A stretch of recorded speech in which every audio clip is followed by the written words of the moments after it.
Good afternoon. I hope you're all having an awesome Friday. I am going to make some profiteroles and some Paris Brest today. I think that's how you pronounce it. I used to say Paris Brest, but I think it's Paris Brest. I'll put a link in the comments to how it was invented. It's a dessert made of choux pastry. So let's get on and make the choux first, and we'll go from there. So if you've never made choux pastry before, I'm going to show you how easy it is. So this is just a small recipe. This will probably just make one Paris Brest for now.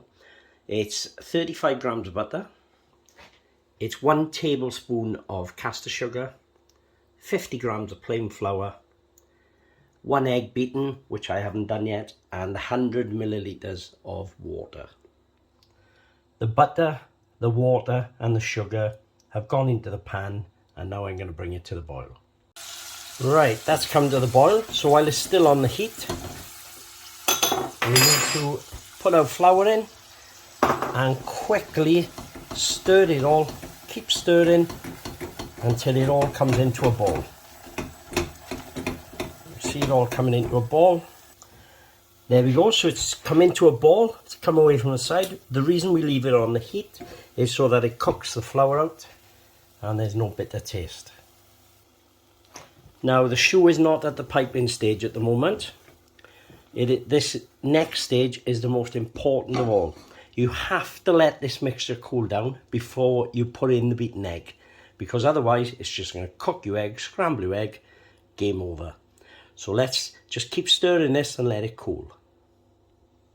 Now what I've done, I put it in a smaller pan so that it'll cool down a lot quicker.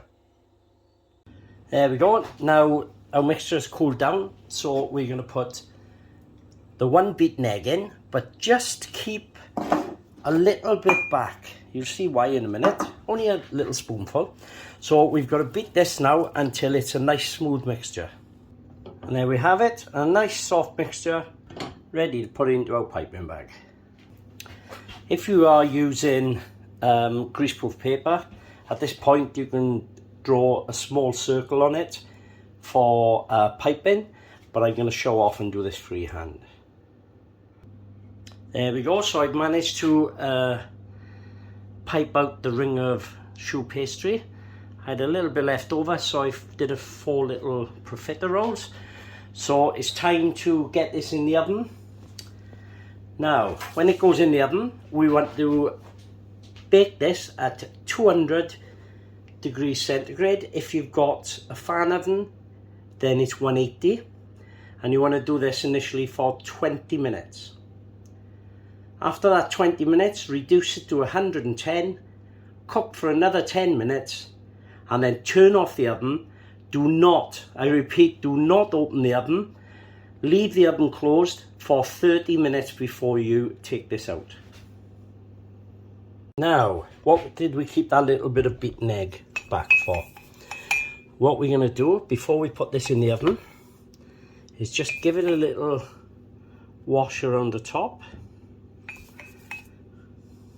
like so.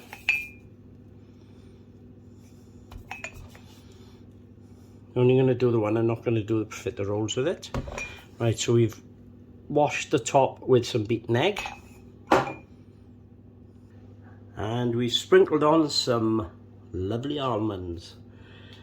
So let's get it in the oven. Out of the oven and cool down. Time to decorate. Lashings of fresh cream. Gorgeous juicy raspberries. Put the top on. Leaving the final decoration up to you. It's entirely up to you what you decorate this with. When you want to put a bit of chocolate on it, strawberries instead of raspberries. And that is my version of Paris Brest. No, I think it's Paris Brest, is it? Something like that.